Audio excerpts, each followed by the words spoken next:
somewhat windy Monday morning, I thought I should go live on Facebook and address a couple of political issues that we have seen developing during the last number of days, and also the way that the African Radical Economic Transformation Alliance responded to those.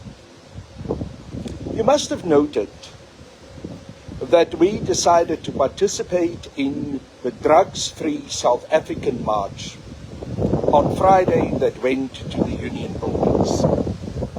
A march that was organized by the Kulani Kumalo Foundation. Now, ARETA does things like this on the basis of principle.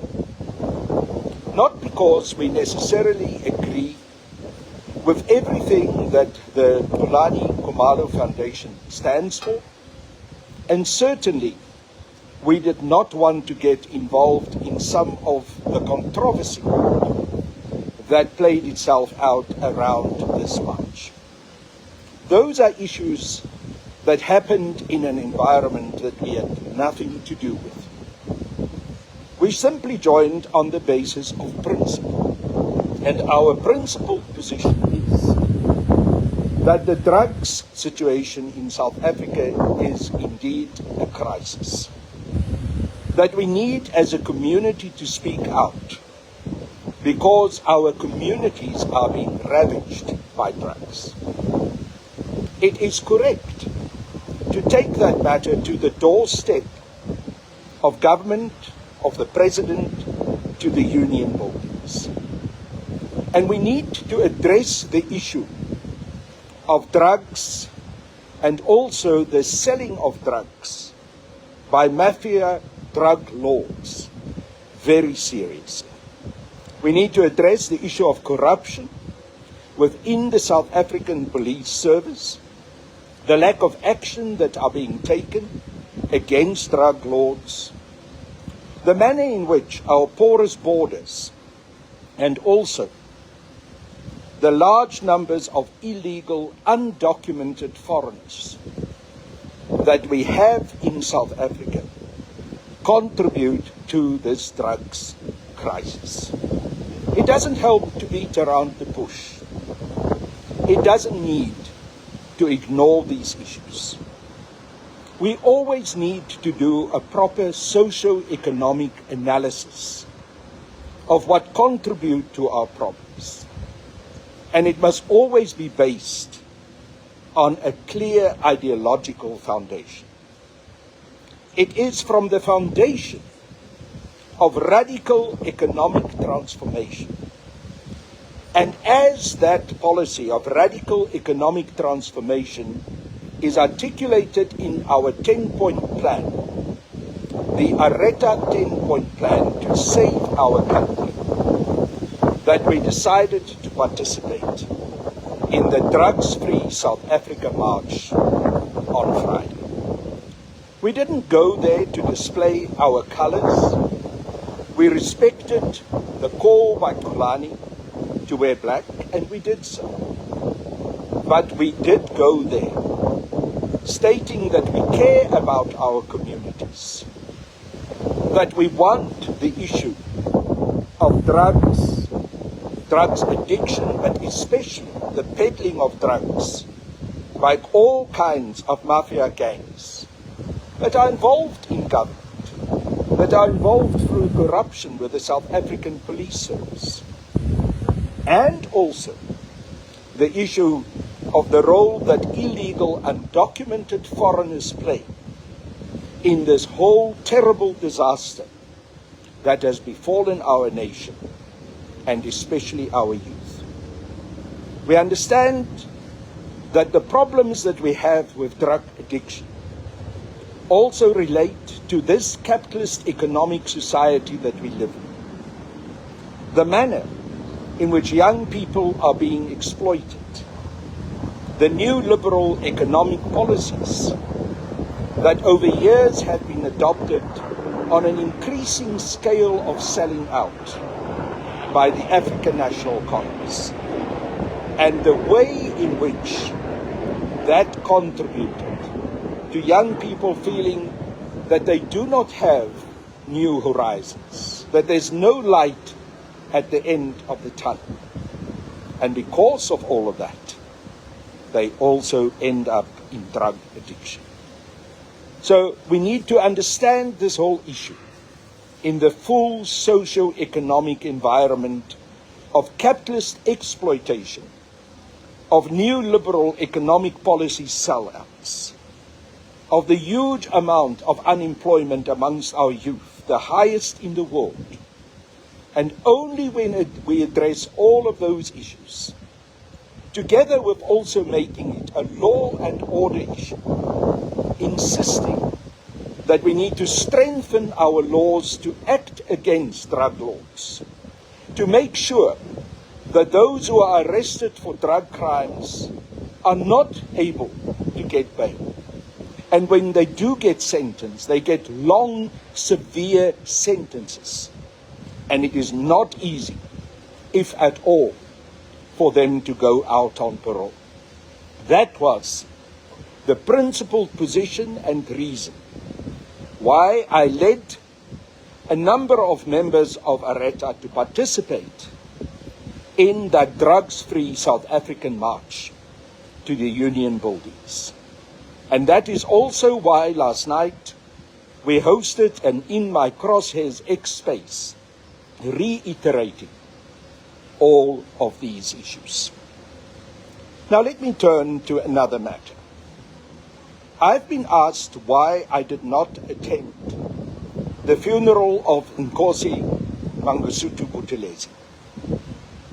You will have noted that the African Radical Economic Transformation Alliance issued a short statement of sympathy and condolences to the Buthelezi family and to the Inkatha Freedom Party the day after the passing of Chief Buthelezi.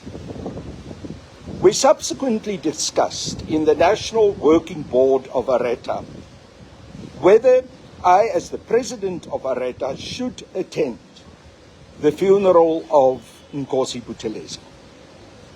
And we said we need to act on matters like this with integrity, while acknowledging that us as Africans will extend our condolences to Chief Buthelezi's family and also to the Inkatha Freedom Party. We cannot acknowledge the desperately painful history that had been bestowed on us during the last couple of decades and the role that Chief Buthelezi had played in such. There are no empty pages in history. And therefore, the African Radical Economic Transformation Alliance's National Working Board decided that we will not attend the funeral, that we've gone far enough, we took the right position by extending our condolences, but at the same time, we cannot rewrite history. We cannot sugarcoat the past. We have to acknowledge what has gone wrong.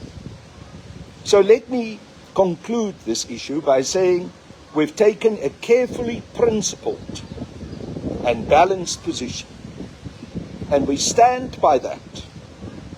And therefore, we were not present at the funeral on Saturday. I do not want to turn this into a controversy. I just want to understand, for everyone to appreciate, the principled position that had been taken by the leadership of the African Radical Economic Transformation Alliance.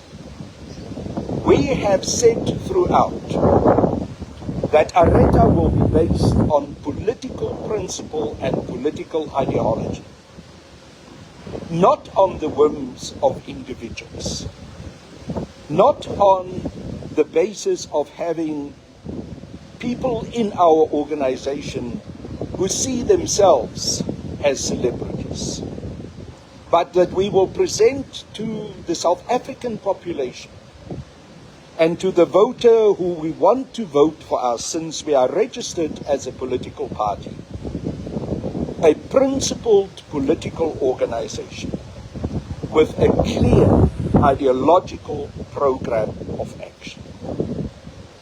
Therefore, we've taken also a principled position about the unacceptable vilification of Advocate Busisiwe Mngubane, the People's Public Protector. That is why Areta protested during the time of the vote for that farcical Section 194 impeachment process in front of Parliament in Cape Town, and also in front of the National Head Office of the Public Protector. I know that there are those who say we must have some kind of understanding, some kind of political manipulation and appreciation for why certain members of the African National Congress's contingent in Parliament voted in favor of that impeachment of Advocate Mngubane. No ways. It is a principle. It is wrong to vote for that impeachment. It was in contradiction of the oath of every single one of those members of Parliament who voted for the impeachment of Advocate Mngubane. It was a blatant attack on a strong, professional, competent African woman. It was a blatant abuse by a dictatorial president of his powers and the majority of his party in the National Assembly.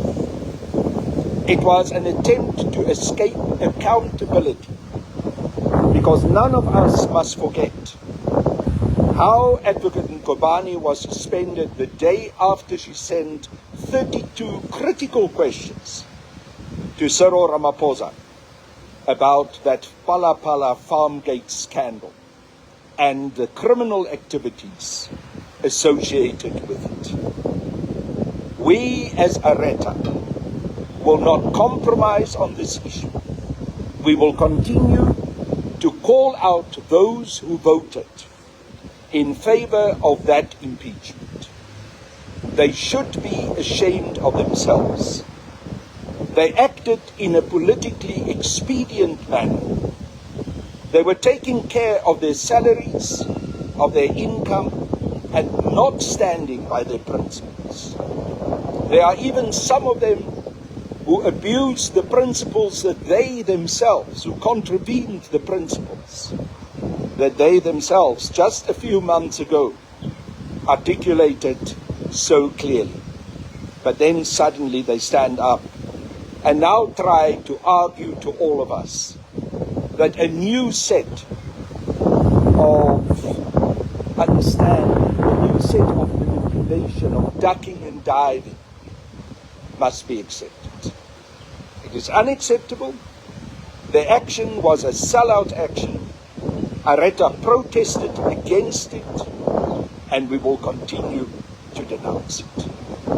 But ultimately what we commit ourselves to is to proceed with expanding on the radical economic transformation policy program of Areta, to deal with it in every possible political and socio-economic environment, whether it is about the scourge of drugs, about the lack of employment, about housing that is not taking place, about the lack of service delivery, about the need for a national call-up for young people, about the need for strict implementation of our laws, and when necessary to rewrite our laws to be even stricter, to take action against crime, not to allow undocumented illegal foreigners to roam our country,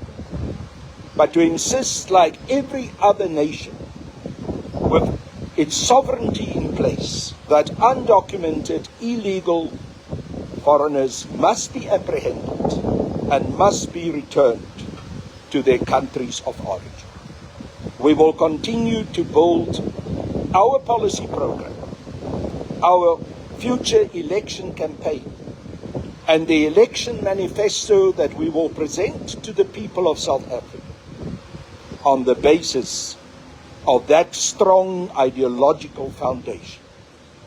On the 23rd of February, when the African Radical Economic Transformation Alliance was launched, we committed ourselves to that position. We have not deviated. We will certainly not deviate now. We will continue to follow the road of integrity, of principle, of holding unto the truth. We will continue to challenge this rogue, sell-out African National Congress government. We will continue to fight for the future of our nation. Aluta